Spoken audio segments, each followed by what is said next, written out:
Ready? Thank you. Okay. Good afternoon.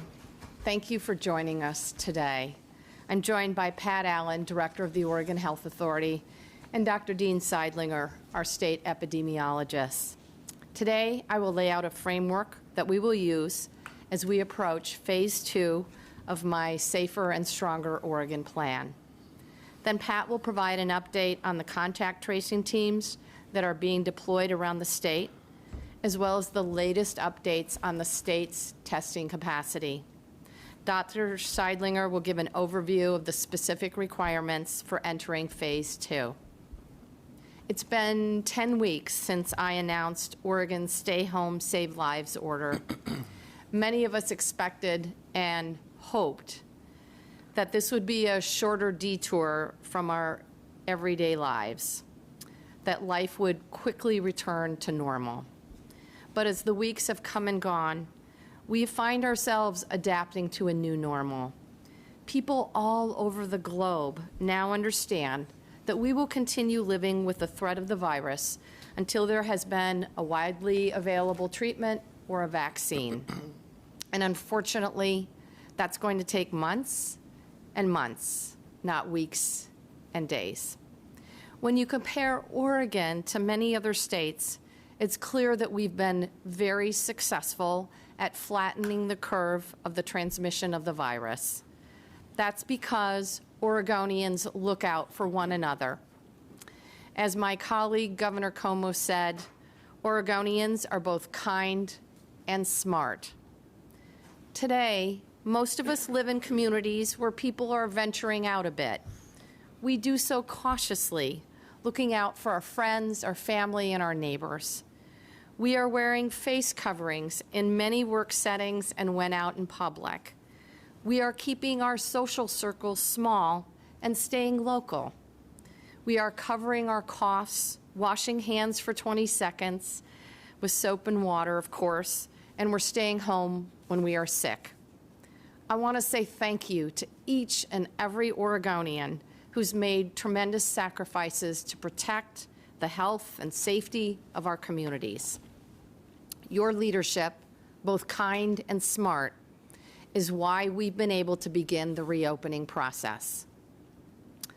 I've mentioned before that I grew up in Minnesota, where every winter, as kids, we'd strap on our skates and venture out onto a local pond. We learned at an early age to step very carefully and cautiously. And that's what we're doing across Oregon now, moving together, testing the ice each time as we take a step forward, one step at a time. It's this careful and cautious approach that shows the true character of our state, our care and consideration for our friends, our family, and our neighbors. This cautious approach is keeping many vulnerable Oregonians safe during the pandemic. I know it's very frustrating that reopening has to move slowly. I know our economy has taken an extraordinary blow. But let me be clear, this cautious approach is saving lives all across the entire state of Oregon. Today, 35 counties, home to roughly 80% of the state population, are in Phase 1 of our Safe and Strong Oregon reopening plan. Director Allen, Dr. Seidlinger will provide some more background about how local and state public health professionals are collaborating to address testing, contact tracing, and isolation as needed. One piece I do want to highlight is the work we are doing to invest in culturally specific testing and contact tracing capacity around the state. The pandemic has shown how far short we are from eliminating health inequity in the great state of Oregon. The impacts of the coronavirus have fallen especially hard on our communities of color. OHA is training providers to collect race and ethnicity data and following up when this data is missing. We have been setting up community-based testing sites in Portland, Salem, and Woodburn. and contracting directly with trusted community-based organizations, particularly within the communities of color, to provide contact tracing, wraparound supports, and education. These are really important steps forward, and there are more to come. Now, let's talk about Phase 2. We will continue to take a regional approach. Counties can be approved to enter Phase 2 if they have been in Phase 1 for at least 21 days and are succeeding in controlling the spread of the virus. Dr. Seidlinger will outline the specific criteria we will be using to evaluate when each county may enter Phase 2. There are 31 counties that can now apply to enter Phase 2 beginning this Friday. Counties that are approved to move into Phase 2 will be able to relax some of the restrictions that have been in place in Phase 1, and some sectors will be able to reopen. In Phase 2 communities, we will be extending the open hours for bars and restaurants to midnight and implementing other specific guidelines. We are shifting from requiring to strongly recommending remote work for offices, allowing venues like bowling alleys and arcades to reopen and some recreational sports to resume, all subject to public health guidance, of course. Allowing pools to reopen under physical distancing and, of course, sanitation guidelines. And allowing venues such as movie theaters to operate again. And our social, civic, and faith-based gatherings can meet in larger, physically distanced groups. In addition, regardless of the county phase, the Oregon Health Authority is issuing updated guidance for zoos, museums, and outdoor gardens to allow them to open statewide. And I'm happy to say that our collegiate athletes will return to train by mid-June under specific health protocols to keep them safe and healthy and the staff healthy as well. I know this is a lot of information. You can read everything online at coronavirus.oregon.gov. The Oregon Health Authority will review all the relevant county data tomorrow, and I will announce on Thursday the initial counties that can move into Phase 2, allowing those counties to move forward as soon as Friday. A final reminder, any reopening comes with risk. That's just a fact of life right now. We need to reduce the risk that comes with reopening. So, my fellow Oregonians, you have further opportunity to show that you are looking out for your friends, your family, and your neighbors. Wear a face covering. Keep your distance. Avoid large gatherings.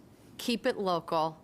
And wash your hands, cover your cough, and please, please, please stay home when you're sick. Regarding face coverings, at the state level, they are strongly recommended. For employees in many businesses, they are required. And I want to state clearly that I fully support local jurisdictions, particularly cities and counties with larger densities and populations, who want to pass ordinances requiring the public to wear face coverings in other settings. Let me say one more thing. I held a press conference on Monday to add my voice to the clarion call we are hearing across the entire United States of America for racial justice and police accountability. I count myself as one of the many white politicians whose good intentions haven't done enough to tackle the scourge of systemic racism. I was pleased to see several very thoughtful proposals for reform issued by the legislature's People of Color Caucus this week. I look forward to working with legislators to get these proposals to my desk so I can sign them as soon as possible. It's also important to note that the unrest and protests happening across Oregon and the entire country come amidst a global pandemic that has sickened and killed Black, Latinx, Pacific Islander, and other communities of color at disproportionate rates. And as we work to reopen the economy and build a safer and stronger Oregon, I am committed to putting our historically underserved communities at the forefront of our recovery plan. Now, I'd like to ask Oregon Health Authority Director Pat Allen to give us an update on the contact tracing teams that are being deployed around the state, as well as the latest update on the state's testing capacity. Director Allen. Thank you, Governor Brown. In mid-May, I sat here with the governor as she announced the first counties that had met the criteria to begin reopening. Since the first 31 counties opened, 4 more opened in subsequent weeks. Multnomah County is getting its application ready now. At that time, I talked about the progress Oregonians had made together to contain the spread of COVID-19. Hospitalizations were declining, which meant fewer people were getting seriously ill. Testing was increasing, which meant we had a better chance to identify infected people quickly and keep a lid on the virus.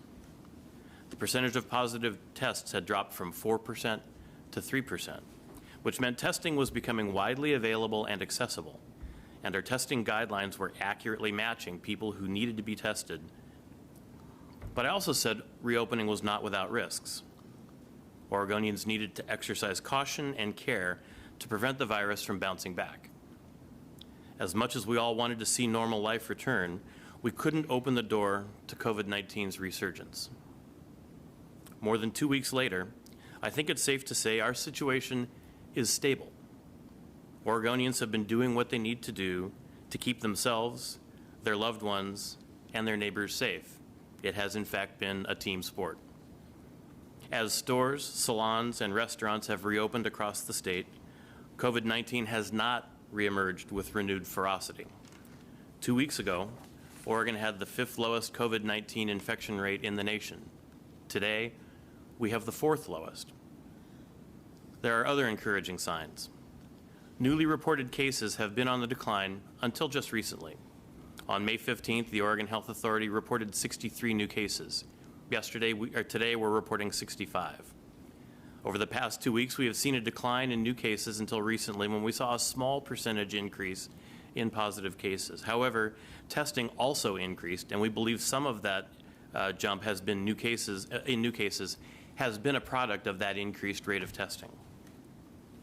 Hospitalizations continue to fall. Yesterday, there were 102 Oregonians hospitalized with confirmed or suspected COVID-19 cases. 2 weeks ago, there were 161. These daily totals reflect a downward trend in the number of Oregonians who suffer severe cases of COVID-19. COVID-19 testing continues to increase while the percentage of positive tests has declined. Last week, 17,447 COVID-19 tests were conducted in Oregon, the highest weekly total since our first case was diagnosed at the end of February. And we have the ability to conduct more. Our statewide capacity remains at 37,000 tests. At the same time, our positive test percentage was 1.7%, which was down from the 2.6% positive rate on May 15th. Nationally, the rate of positive tests is approximately 12%. This difference means Oregon's low case rate is not a result of lack of testing. In fact, it's the opposite. While many parts of the nation continue to struggle to test residents who are sick, Oregon is testing more people and more people who are actually well. But like I said 2 weeks ago, COVID-19 is still present in Oregon. Every community remains vulnerable to the virus. That means our personal actions will either slow the virus or speed its spread. State and local public health officials remain vigilant, and we will deploy all the tools we have at our disposal to suppress COVID-19. Until we have a vaccine or an effective treatment, those tools continue to be testing and tracing. This week, the Oregon Health Authority is distributing more than $11 million to local public health departments and tribes to support the ongoing expansion of contact tracing in Oregon. The funding will enable counties and tribes to hire and maintain a larger staff of contact tracers. Contact tracers find people in the community who may have been exposed to COVID-19. They warn them about their exposure, tell them to isolate themselves so they don't infect others if they become sick, and connect them to support services, including alternative housing if necessary, so they can keep others out of harm's way and get through their illness. We are requiring counties to ensure that contact tracing is conducted in partnership with community-based organizations that have deep roots and strong, trusted relationships with their communities. As a part of this effort, the Oregon Health Authority will directly contract with community-based organizations so they have the resources they need to partner with public health in conducting effective contact tracing. To work, contact tracers must speak the language and call on the values of the communities they serve. Involving community partners will help contact tracers connect with more people, win their trust, and gain their cooperation, so we have a better chance of keeping the lid on COVID-19. We will continue to expand testing. We will continue to work with our federal partners to make more collection kits available in Oregon and reduce the supply chain bottlenecks that have constrained testing in the past. We'll continue to make testing available in more locations like pharmacies. We'll leverage our resources to ensure that vulnerable populations and communities are prioritized for testing. We are expanding our testing criteria today to asymptomatic individuals, those who don't have COVID-19 symptoms, who are in populations historically underserved by our health systems, and thus more at risk of COVID-19. And we'll continue to review and revisit our testing guidelines to ensure we are identifying people who are infected with COVID-19, including people who may be pre-symptomatic or asymptomatic, so they can take care of themselves and take care of others by limiting their contact with family, friends, and coworkers.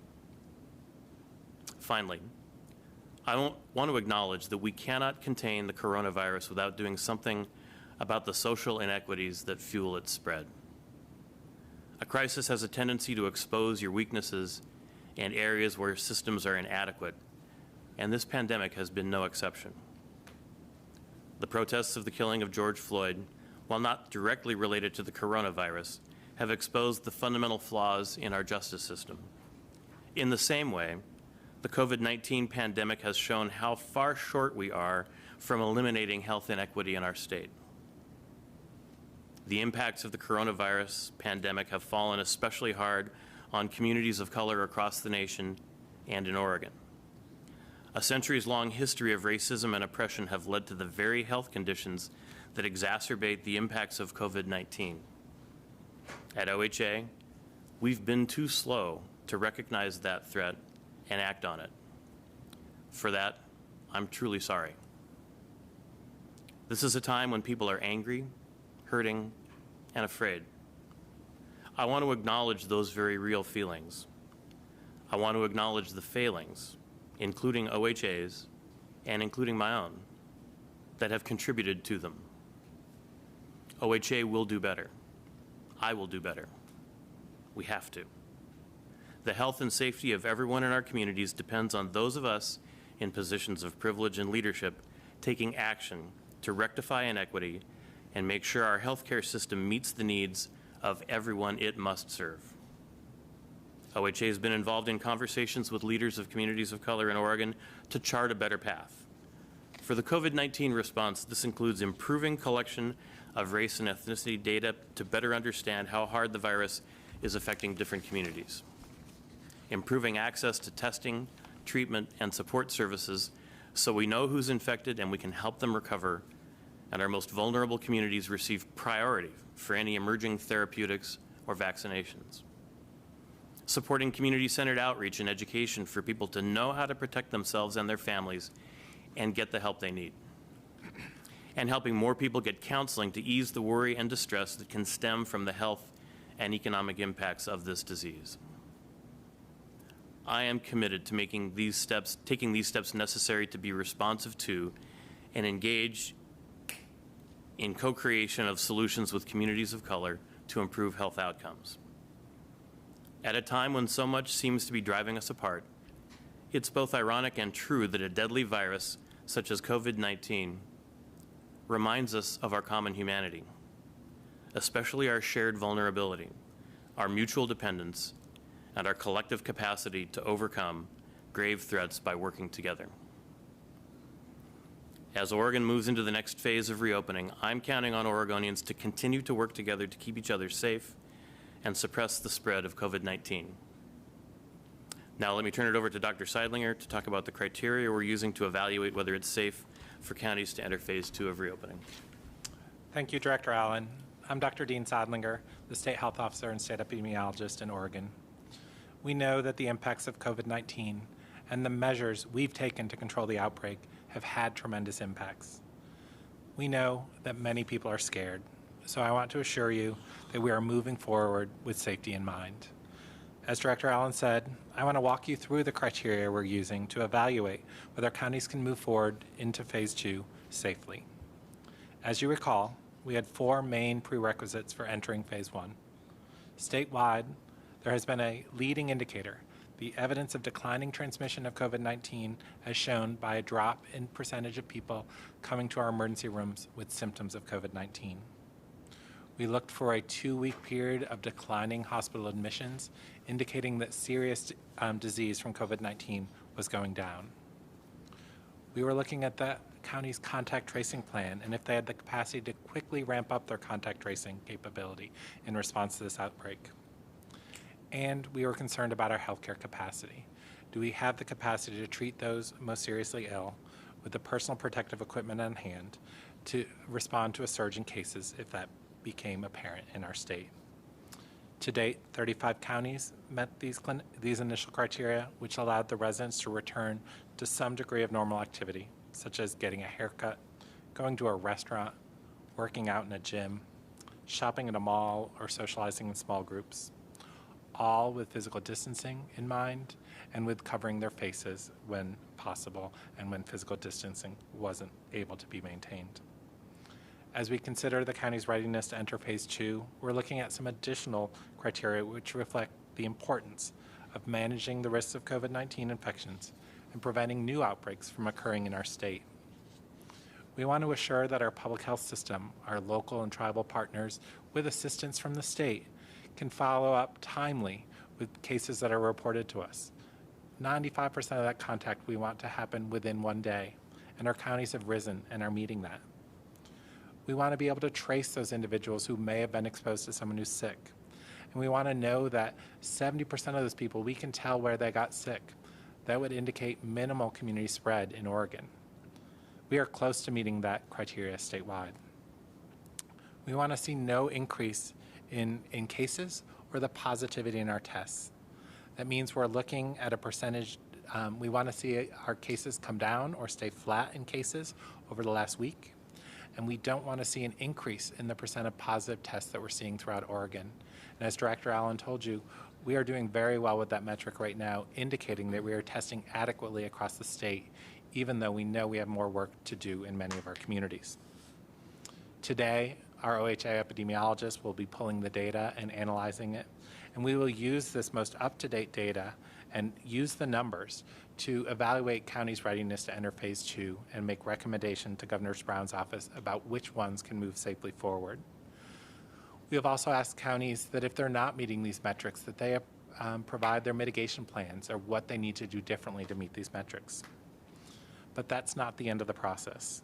We may recommend that a county be approved to move forward when they show they have robust mitigation plans, but we will continue to watch the data and continue to partner with counties to see what they need to keep their residents safe. As Director Allen stated, counties are expanding their contact tracing capacity. If they're falling short on their ability to contact 95% of the new cases within 24 hours, but they can show how they'll address that by deploying more contact tracers or implementing other measures, we may greenlight them to enter phase 2. We look at all of these measures together and want to look at the whole picture to make sure we can safely move forward. As always, we'll continue this monitoring on the county's status and progress on measures to see if it's safe for them to remain where they are in reopening and move forward. I want to continue to emphasize that reopening is not an on-off switch. If a county slips on one or more measures, that's a caution light that tells us to pay more attention, shift strategies, mobilize more support. But if we begin to see a looming danger, such as widespread cases that have no epidemiological links to another case and no link to an outbreak, if we see increased positive tests and other warning signs, then we may need to consider dialing back our permitted activities in that county or in that part of the state. I also want to echo what Director Allen said.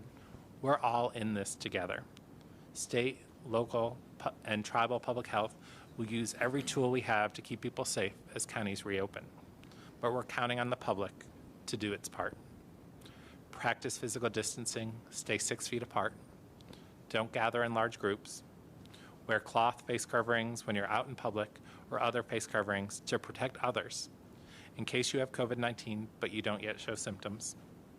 Being outside is safer than being inside, so if you can move your activities outside, do so. We're very good at doing that in Oregon in the summer. Find ways to stay socially connected to the older adults in your life or the friends and families with chronic health conditions while remaining physically distant. And if you get a call from a contact tracer, answer the call. Our ability to suppress COVID-19 and save lives depends on all of us working together to keep each other safe. We did it by staying home to save lives. We hope you'll do it again by taking responsibility for your own health and that of your families and communities. Thank you.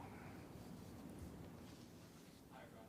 Charles Boyle, the governor's office. I think because of the technical difficulties we had earlier, we have quite a few people on the phone line, but not very many people in the question queue. So please go ahead and start pressing 0 to work with the operator and get on for a question. First up, I believe we have Kevin Winter from the Lake County Examiner. Go ahead, Kevin. This is Kevin Winter from the Lake County Examiner with a question.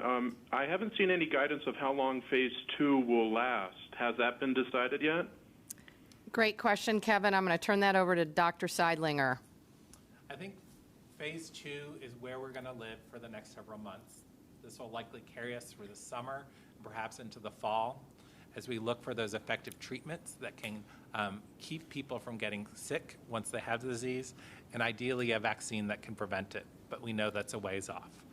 We'll continue to monitor the spread of the disease, see if we can open up additional activities or if we need to pause for a time. We know that we need to move forward cautiously in the fall as students return to school for K-12 schools and our colleges and universities. So these activities, the ability to stay 6 feet apart from people, covering our faces, and changing our normal day-to-day lives are with us for a while, with Phase 3 off in the distance, but something we can get to if we all work together. Thank you. Thanks, Kevin. Again, please just press 0 to ask a question. If you're having trouble with that, you can also email your questions to Nikki Fisher, but we just tested and I believe pressing 0 is working, so please keep working with the operator on that. Next up, we have Brad Schmidt from the Oregonian. Go ahead, Brad. Hi, Governor. I just actually wanted to follow up on what Dr. Seidlinger said. Are you anticipating that schools will reopen this fall in a traditional setting of students attending class in classrooms? Brad, it is one of my top priorities to make sure that we can get students across the state back into the classroom in the fall. We have to do it in such a way that protects their health and safety, and obviously the health and safety of teachers and staff in our districts around the state. I suspect it will not look like the traditional classroom setting, and the Department of Education is collaborating with teachers, with parents, and with public health experts to figure out how we do this in a way that ensures safety, but also enables our children to learn. And I think parents around the state are ready to get our children back into school and to gobble up those educational opportunities as soon as possible. Just a quick follow-up, if I could. When do you expect to make an official decision on how school reopening would look? Great question. We'll be working on that. The department has been working on that, frankly, since we began shuttering down the state, and we'll be releasing those details over the coming weeks. Great. Thanks, Brad. Looks like we have some people working together to the question queue. Again, please press 0 to work with the operator. This next question comes from Joe English, and Joe asks, why not enforce the executive order on large gatherings, and do you expect others to follow the order? And then Joe also asked, has the state had conversations with the city or Multnomah County about the use of tear gas given the COVID-19 concerns? Thanks. What was the first question, Charles? Could you please repeat the first part of the question? The first question was, why not enforce the executive order on large gatherings, and do you expect others to follow the order? Specifically with regards to the protests? Yes. All right. So, look, I think it's critically important that Oregonians and Americans exercise their right to free speech. I am outraged, like my fellow Oregonians, about the lack of progress we have been able to make to tackle the issues of racial injustice in this state and in this country. And I think it's critically important that Oregonians express that frustration, that anger, and that outrage. It took my breath away to see the photo this morning of Oregonians on the Burnside Bridge. That is how we change hearts and minds and change systems and change cultures. I also just want to encourage folks to continue to be safe, to wear face coverings, to continue to socially distance, to use hand sanitizer, and obviously cover your face when coughing. I have, to the question, specific question about tear gas, I have not had a conversation with the City of Portland or Multnomah County about the use of tear gas last night. Looks like we have a few people joining the queue now. Please press 0 again. Looks like it is working now. Next up, we have Sean Hall from the Grants Pass Daily Courier. Go ahead, Sean.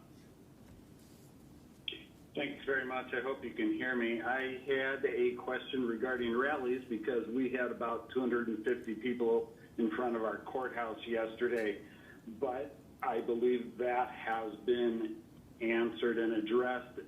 Bonus question, if I may then. Governor, any regrets about not opening church services earlier, allowing those larger gatherings in churches? I think it's critically important for Oregonians of all faiths to continue to practice their faith. I know for many it is a source of comfort. It creates a sense of community, and it lifts people's spirits. I have encouraged Oregonians to practice their faith, whether they attend a synagogue, a mosque, or a church, carefully and in limited numbers. In phase 2, we are increasing the size of gatherings up to 250 based on an addition square footage space. And I think that will allow more Oregonians in the appropriate counties to participate in a sharing of their faith with their fellow Oregonians. Thank you. Great. Thanks, Sean. Just a reminder, if you're having trouble with our phone system, you can also email Nikki Fisher with a question, but please press 0 to work with the operator. Next up, we have Nick Budnick from the Portland Tribune. Go ahead, Nick. Hi there. Thank you very much, Governor and everyone. I'm hoping to follow up on the school reopening questions. My questions are, what are the options being considered? Can Dr. Seidlinger give some idea of those? Will it be 1 week on, 1 week off? Are there trailers or some other alternative classrooms being set up, more teachers hired? What is it going to be? I think there's a lot of out there that are wondering that. Thank you. Yeah, so thank you for that, Nick. We've been working very closely with the Oregon Department of Education to outline what schools in the fall could look like. We can't predict the future, and we need to continue to monitor the spread of COVID-19 in Oregon and in other states.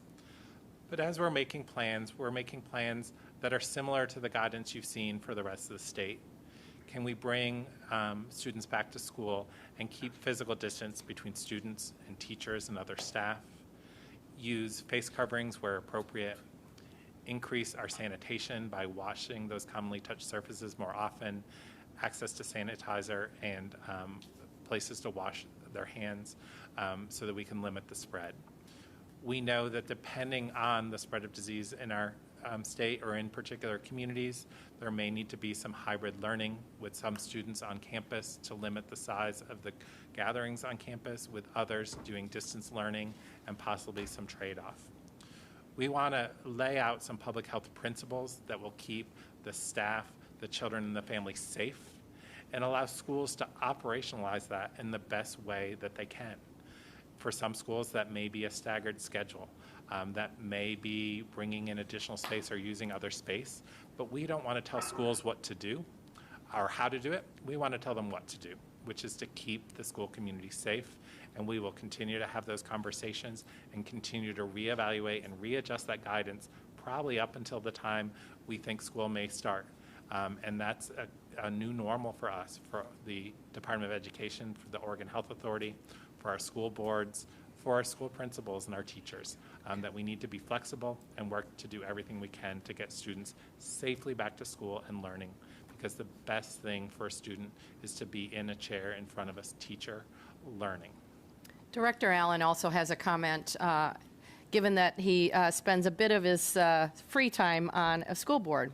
Yeah. Director Allen. Thank you, Governor. Yeah, everyone's got to have a hobby, and mine is serving on my local school board. And as an individual board member, I just want to endorse what Dr. Seidlinger just said.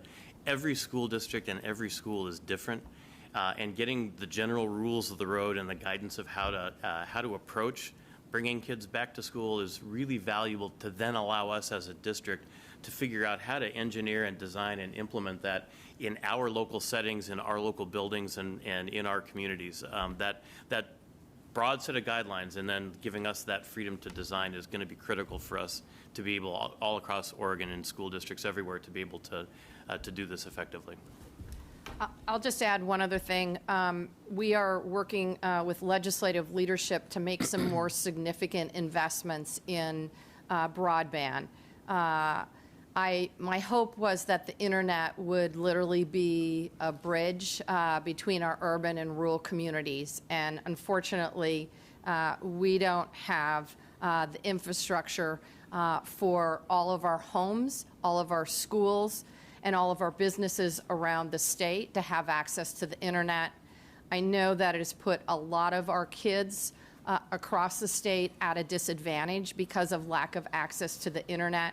So we are going to redouble our efforts, make some emergency investments, and work with our partners across the state to make sure that we build a system that will enable everyone, regardless of where they live in the state of Oregon, to have access to this critical educational tool, economic tool, and now we're learning under COVID-19, of course, cultural tool, and of course, critically important health tool. Thanks, Nick. Thank you. Just a quick reminder to folks, please press 0 to enter the question queue. Looks like a few more people are being added now. Next up, we'll go to Galen Edlin from KGW. Go ahead, Galen. Thank you very much. Yes, this is Galen Edlin at KGW. Now, we've seen the large gatherings and demonstrations around the state that we were talking about earlier. How has that played into the reopening conversation, and how do you plan to reach some of those frontline demonstrators with COVID-19 testing, especially when, like you mentioned, we're talking about communities of color that are typically underserved? So I just have to say, like public health officials across the country, I am concerned about large gatherings. We know that these are what are considered super spreaders, and that's why I encourage Oregonians that are participating to make sure that they're following safety guidelines, including wearing face coverings, using hand sanitizer, and covering their coughs and sneezes. In terms of how it plays out, we are absolutely committed at the state and at the Oregon Health Authority to make sure that there is the testing capacity available in our communities of color, particularly the African American community, the Latinx, Pacific Islander communities, and the Native American communities. May I add to that, please? Sure. We are working at the Health Authority right now with local public health, including Multnomah County and others, to expand testing right now in communities that are most at risk of COVID-19. And as I mentioned earlier, we're expanding our testing criteria for at-risk communities to include asymptomatic testing. And so we think those things will come together to also support being able to respond to anything that emerges as a result of these events. Great. Thanks, Galen. Next up, we have Gary Warner from EO Media. Go ahead. Yeah, hi. I wanted to find out what your plans are for community colleges and universities. And along that line, what are you going to do about major sports like college football and the University of Oregon and Oregon State? Gary, let me tackle the sports question first. I was extremely disappointed to not be able to see Sabrina, Satu, and Ruthie cut down the nets at the NCAA finals in New Orleans. I know that our college athletes have invested so much in their lives to be able to compete at that level, and my heart breaks for them. We are working with public health experts, with training experts to make sure that collegiate sports can begin training mid-June. I'm confident that regardless of the time frame and the comparison to the state of Washington, that our Ducks and Beavers can tackle the Huskies and the Cougars anytime. So that is obviously on a limited capacity for training. In terms of colleges and universities, our education system is truly the elevator that lifts everyone. And I think it's critically important that we get our students at the community college level and at the university level back in the classrooms as quickly as possible. At the higher education level, they've been able to utilize online learning systems effectively. But I do think it's really important for people to be in a classroom. I had the opportunity this week to participate in a Zoom room classroom. It was a small class, and it was the School of Public Health, PSU, OHSU. And it was an incredible learning opportunity for me, and I was blown away by the questions the students were asking. I think it's so important that we work to get our education system back to normal, because it's a game changer for our kids, for our students, and for our seniors in learning mode. Thanks, Gary. What type of time schedule do you have on that, though? You've mentioned with public schools that perhaps there might be something as early as next week in terms of guidance. What about with the universities and colleges? When are they going to know what's going on? High school graduations are going on this week. A lot of those students are going to want to know if they can come to Corvallis or Eugene or any of the other universities and colleges. Director Cannon is working with the universities. They are developing, and the community colleges, they are developing their own guidelines. We're working with them. I know that they are keeping their students apprised, and we'll work to get that information out publicly as quickly as possible. Thanks, Gary. Next up, we have Alyssa Rubin from KDRB. Go ahead, Alyssa. Yes, Governor, I was wanting to ask, is 250 people the new limit for all gatherings? You mentioned faith-based gatherings. We'll see that increase. Is that applicable to all gatherings? Thanks. I'm going to have Dr. Seidlinger respond to that question. Thank you, Governor.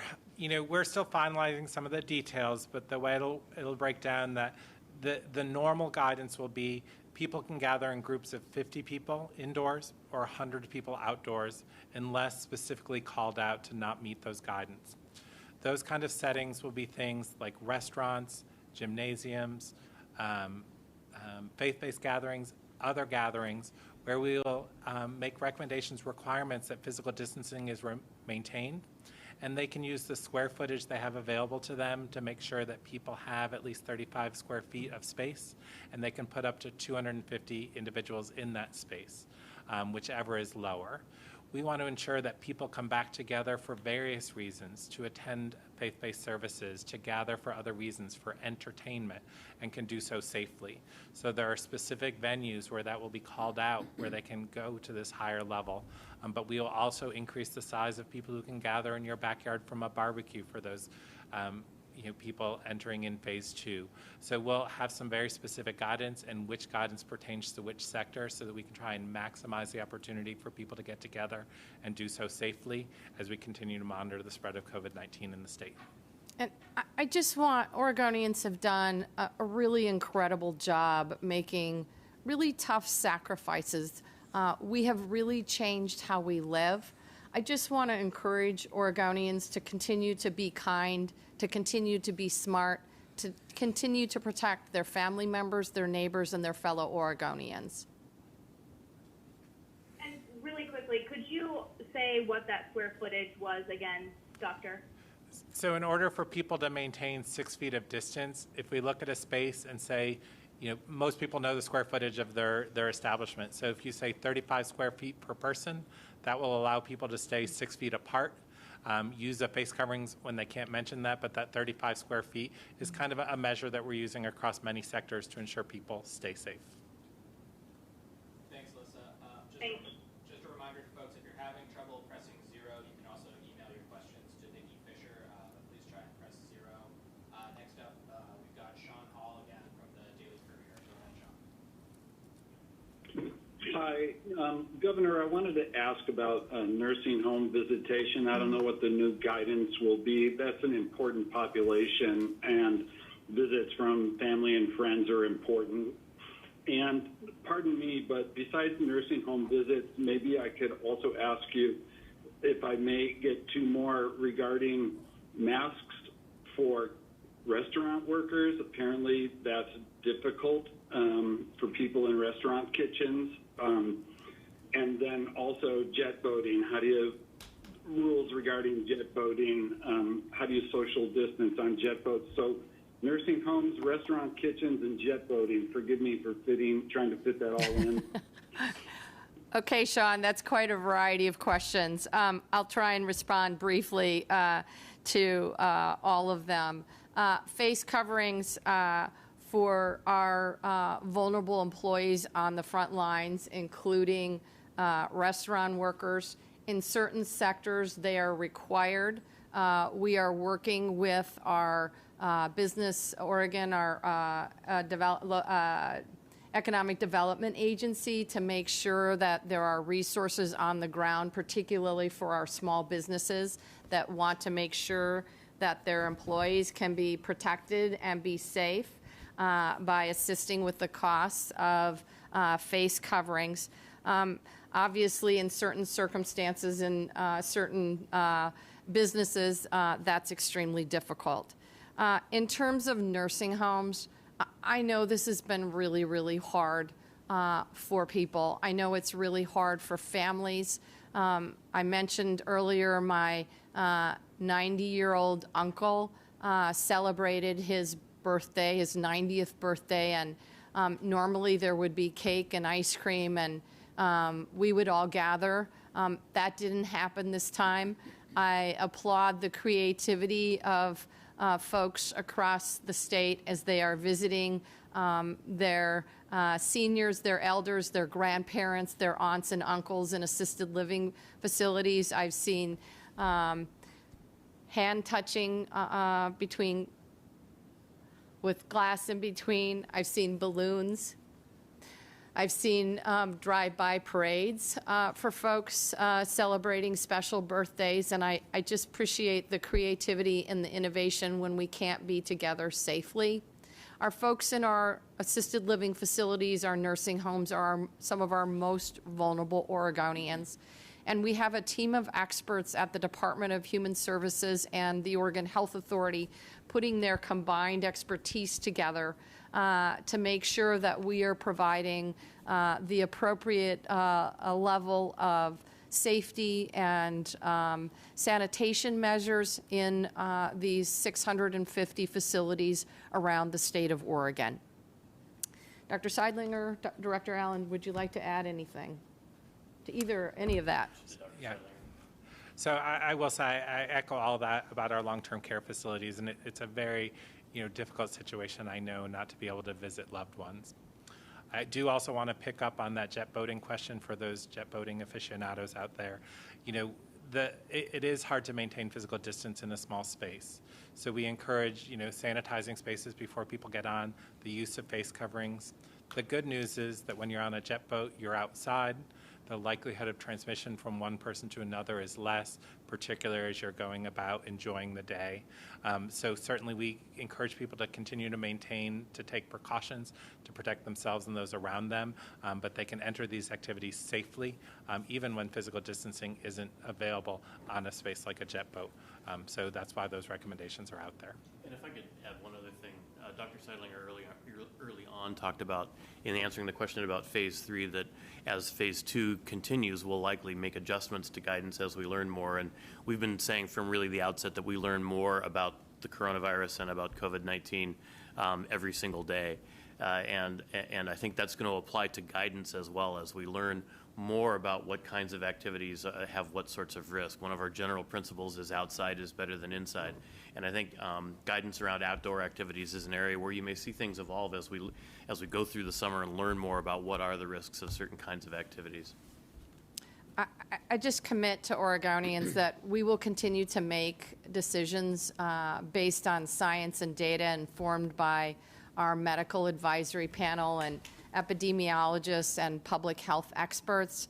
And it's critically important. We are all in this together. Your actions really do matter. So I want to encourage you to be smart, be kind, and continue to protect your families, your friends, and your neighbors. Thanks, everyone. That's all the time we have for questions today. Apologies again for the technical difficulties. If you have trouble calling in, please feel free to send us your written questions or give us a call, and we'll get back to you. Thanks so much.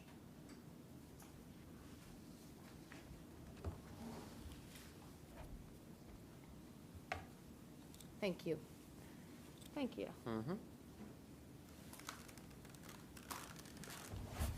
What's the Sherwood High School mascot?